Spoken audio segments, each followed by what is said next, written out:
Hello, good morning, praise Lord. బాగున్నారా?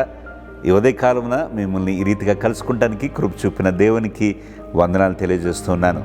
ఆశ్చర్యకరుడు, అద్భుతకరుడైన మన దేవుడు మన కొరకు ఈ లోకానికి వచ్చాడండి. చూడండి, మనము వాక్యంలో చూస్తే మనము మత్తయి సువార్త 3వ అధ్యాయంలో బాప్తిసమిచ్చి యోహాను చేసిన పరిచర్యను జ్ఞాపకం చేసుకుందాం. చూడండి, 7వ వచనంలో అతడు పరిసయ్యుల్లోనూ సద్దూకయుల్లోనూ అనేకులకు బాప్తిసమిచ్చు. చూడండి, సర్ప సంతానమా, రాబోవు ఉగ్రతను తప్పించుకొనుటకు మీకు బుద్ధి చెప్పగలవాడెవడు అని చెప్తూ ఉన్నాడు. చూడండి, సర్ప సంతానమా, రాబోవు ఉగ్రత నుండి మిమ్మల్ని తప్పించువాడు, మీకు బుద్ధి చెప్పువాడు ఎవరు అని ప్రశ్నిస్తూ ఉన్నాడు. చూడండి, మనకు బుద్ధి చెప్పుటకు, మనల్ని రక్షించుటకు యేసుక్రీస్తు ప్రభు ఈ లోకానికి వచ్చాడు. యేసుక్రీస్తు ప్రభు రానప్పుడు యోహాను, బాప్తిసమిచ్చే యోహాను ఈ రీతిగా ప్రజలను గద్దిస్తూ ఉన్నాడు. వాళ్ళ వేషధారణ, వాళ్ళ యొక్క భయంకరమైన స్వభావాన్ని చూసి యోహాను తట్టుకోలేక వాళ్ళని ఈ మాట చెప్తూ ఉన్నాడు. ఇదిగో సర్ప సంతానమా అని చెప్తూ ఉన్నాడు. సర్ప సంతానమా, రాబోవు ఉగ్రతను తప్పించుటకు మీకు బుద్ధి చెప్పగలిగిన వాడెవడు అని చెప్తూ ఉన్నాడు. మారు మనసుకు తగిన ఫలమును ఫలించుడి.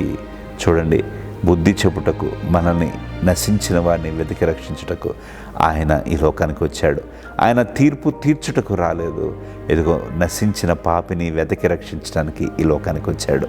ఈ క్రిస్మస్ దినాల్లో ఇదిగో యోహాను చాలా ఆత్మతీవ్రతతో ఈ మాట చెప్తూ ఉంటుంటే యేసుక్రీస్తు ఇదిగో ఆ యొక్క ప్రతి విధమైన పరిస్థితిని, ఆయన ఆ యొక్క అగ్రెషన్ని తీసివేసి ఆయన ప్రేమతో ఒక మాట చెప్తూ ఉన్నాడు. నేను నశించిన దాని కొరకు వెదకి ఈ లోకానికి వెతుకుతూ వచ్చాను అని ఆయన చెప్తూ ఉన్నాడు. నా ప్రియ సహోదరి సహోదరుడా, యేసుక్రీస్తు ఈ లోకానికి ఎందుకు వచ్చాడో నీకు తెలుస్తుందా? అర్థమైందా? లేకపోతే అర్థము, దానిలో భావాన్ని నువ్వు అర్థం చేసుకోకుండా కేవలం పండుగ క్రిస్మస్ చేస్తూ ఉన్నావా? దేవుడు మనకు నిజమైన గ్రహింపును, నిజమైన భక్తిని మన జీవితంలో ఇచ్చునుగాక.